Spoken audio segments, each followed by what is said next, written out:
you have your Avengers, you have your Spider-Man, you have your Dark Knight, you have your Les Mis, and you know all these other films coming out that you've heard of or you've been waiting for. John Dies at the End is one of those under the table kind of things. Watch this. You know, don't tell anybody you've watched this, but then when you've watched it, come back and talk to me about it. Yeah, that's the cult status though. Yeah. You don't want everyone to know about it.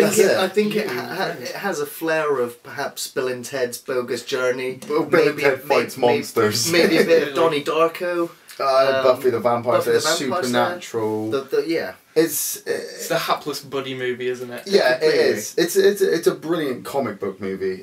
You know, like we said, it's based on the comics that David Wong did, and I mean, you said yourself the story in the film isn't necessarily what the comic books are about.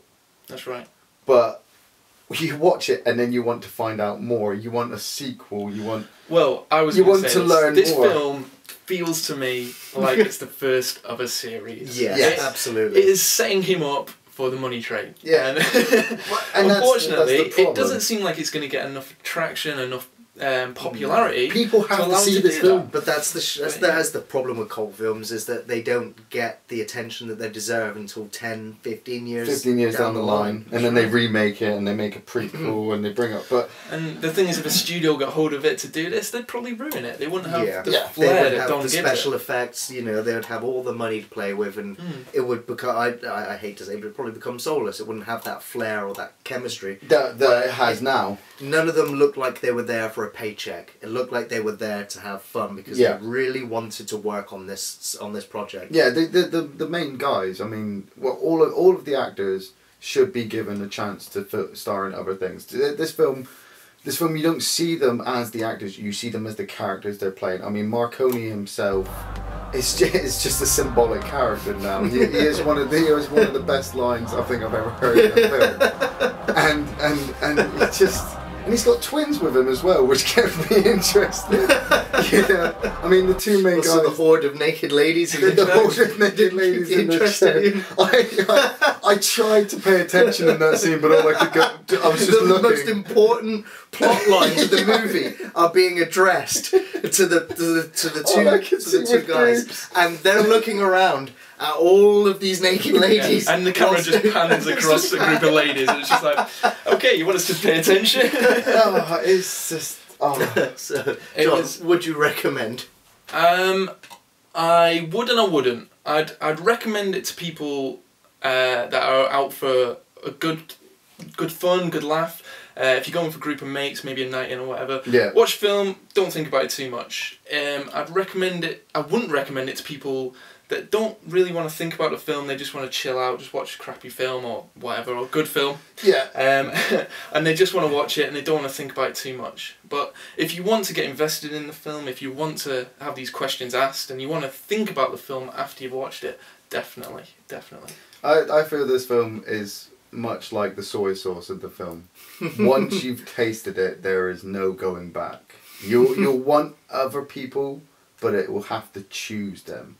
You won't be able to go home, sit down with your girlfriend and be like, oh, what are we watching tonight? John Dies at the End, because, you know, if she's into, probably get bored. If she's into her Desperate Housewives and Sims, she's probably going to lose it. But you know, if you're lucky to have a partner who watches, who've seen the Phantasm movies, who've watched Evil Dead and likes horror and like to think, you know, Inception style kind of thing. I got a feeling it was more of a guy movie.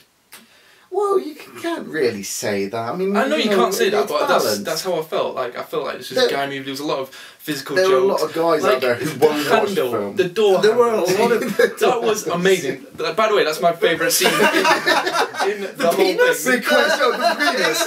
Freaking hilarious. He goes for the door handle and it turns into a penis. Like no explanation. It turns into a doorknob. And then he's like. That door cannot be opened. You say that, I mean, would you have, if you had not seen the Phantasm films before, and we'd sat you down and got you to watch this film first, you may not have understood it as much. Luckily, you'd seen the Phantasm films, and you kind of knew that it wasn't going to be a traditional movie. I don't think they you'd need to watch Phantasm to understand the film. No. But to understand the film's style, the director, the way that the film is made, you do need to watch Phantasm. Yeah. Because that's his beginnings. There's a lot of parallels between the two films or series. And I thought it was really interesting film. If you see John dies at the end, or you're thinking about seeing it, then you're gonna thoroughly enjoy it. Absolutely, it's a film that needs to be seen and probably re-seen. And I know it's a film that I will watch again this year and probably years to come. It's one of those films that you pull out and go, "Have you seen John dies at the end?" No, well, we're watching it now. We're watching it now. And any virgin to this kind of film territory, their brain will just go, because there are just, I mean, like we said, if you appreciate film, you have to see this film.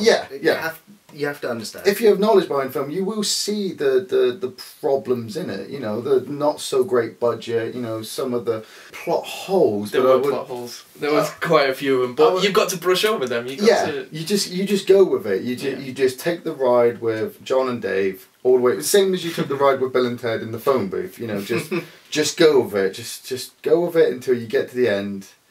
And if you didn't enjoy it, then fuck you. but if you enjoyed it, keep it secret, keep it safe, pass it to people who you think will enjoy it too. Yeah. Highly recommended. Highly recommended.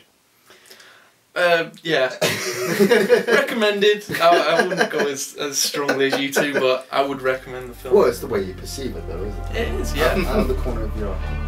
With a bit of soy sauce. With a bit of soy sauce.